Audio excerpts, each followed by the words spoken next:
টানা বৃষ্টি ও ভারতের গজলডোবা ব্যারেজের সব গেট খুলে দেওয়ায় তিস্তার পানি বৃদ্ধি পেয়ে নতুন করে দুর্ভোগে পড়েছে নদী পাড়ের মানুষ। তাই সব কষ্টকে পেছনে ফেলে শিক্ষা কার্যক্রম চালিয়ে যেতে পানিবন্দী এলাকার শিক্ষার্থীরা পানি মারিয়েই স্কুলে যাচ্ছে।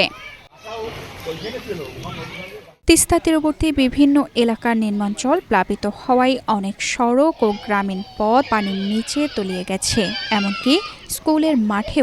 এভাবেই কোটি কোটি মানুষের ঘরে দেশ জুড়ে ফ্রিজ একটাই, ওয়ালটন। পানিতে ডুবে আছে, ফলে বই খাতা বুকে নিয়ে পানি পেরিয়ে স্কুলে যেতে হচ্ছে শিক্ষার্থীদের। অনেক অভিভাবক সন্তানদের নিয়ে উদ্বেগে থাকলেও পাঠদানে পিছিয়ে না পড়তে তারা ঝুঁকি নিয়ে স্কুলমুখী হচ্ছে। বুধবার সকাল ৬টায় তিস্তার পানি বিপদসীমার ১১ সেন্টিমিটার নিচ দিয়ে প্রবাহিত হলেও নদীর তীরবর্তী নির্মাঞ্চলের রাস্তাঘাট ও ফসলি জমি পানিতে তলিয়ে যায়। এর আগে মঙ্গলবার বিকেলে ব্যারেজ পয়েন্টের পানি বিপদসীমার ১ সেন্টিমিটার উপর দিয়ে প্রবাহিত হয়। এতে বন্যা পরিস্থিতি আশঙ্কা আরও বেড়ে যায়। পানি উন্নয়ন বোর্ড জানিয়েছে, আগামী ২ থেকে ৩ দিন উজানের ঢল ও ভারী বর্ষণ অব্যাহত থাকতে পারে।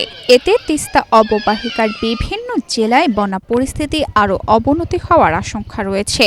সংশ্লিষ্ট কর্তৃপক্ষ নদীর তীরবর্তী নিম্নাঞ্চলের বাসিন্দাদের সতর্ক থাকার আহ্বান জানিয়েছেন। তানজিদা রহমান, ইনায়া, বাংলাদেশ প্রতিদিন।